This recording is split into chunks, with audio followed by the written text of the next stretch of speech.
8085. The preferred way to make permanent repairs on composites is by A.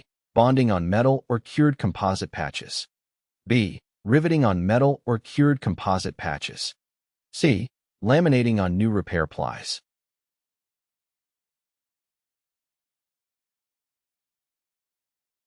The correct answer is C.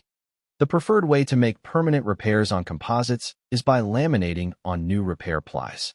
This method involves bonding new layers of composite material to the damaged area. The new layers are bonded using a resin that is compatible with the original composite material.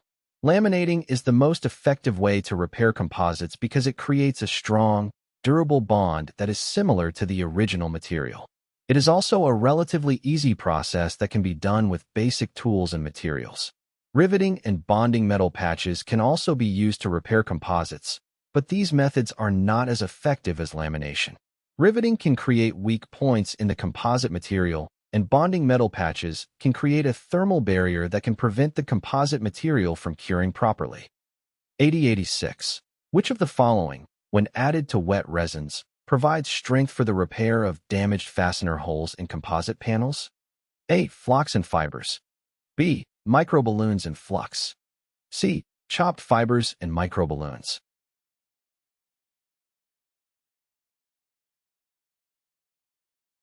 The correct answer is A. When added to wet resins, the combination of flux and fibers provides strength for the repair of damaged fastener holes in composite panels. Flox is a thickened epoxy mixture that acts as a filler, while fibers, such as fiberglass or carbon fibers, add reinforcement to the repair area. This combination helps restore the structural integrity of the damaged fastener holes and ensures a strong and durable repair.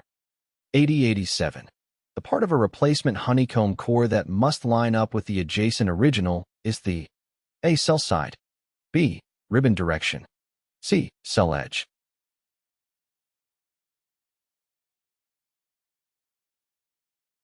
The correct answer is B. The part of a replacement honeycomb core that must line up with the adjacent original is the ribbon direction. Honeycomb cores are composed of cells and ribbons, with the ribbons running in a specific direction. When replacing a section of the honeycomb core, it is essential to align the ribbon direction of the replacement core with that of the adjacent original core to maintain the structural integrity and continuity of the honeycomb structure. 8088. Which of the following are generally characteristic of Aramid fiber, Kevlar composites? A. High tensile strength and flexibility. B. High tensile strength and stiffness. C. Corrosive effect in contact with aluminum and ability to conduct electricity.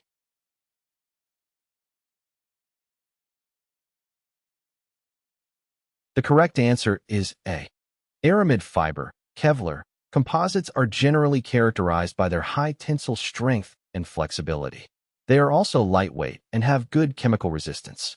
Aramid fibers are made from a class of heat-resistant and strong synthetic fibers. They are used in aerospace and military applications, for ballistic-rated body armor fabric and ballistic composites, in bicycle tires, and as an asbestos substitute. 8089. Which of the following are generally characteristic of carbon/graphite fiber composites?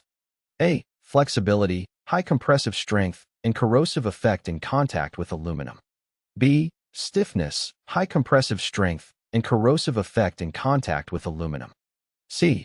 Ability to conduct electricity.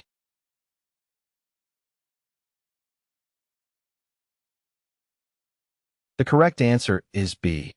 Carbon/graphite fiber composites are generally characterized by stiffness, high compressive strength, and a corrosive effect when in contact with aluminum. Carbon/graphite fibers have high tensile strength, stiffness, and excellent resistance to compression. However, they can cause galvanic corrosion when in direct contact with aluminum due to the difference in their electrochemical properties. Additionally, carbon/graphite fibers are conductive and have applications in electrical conductivity.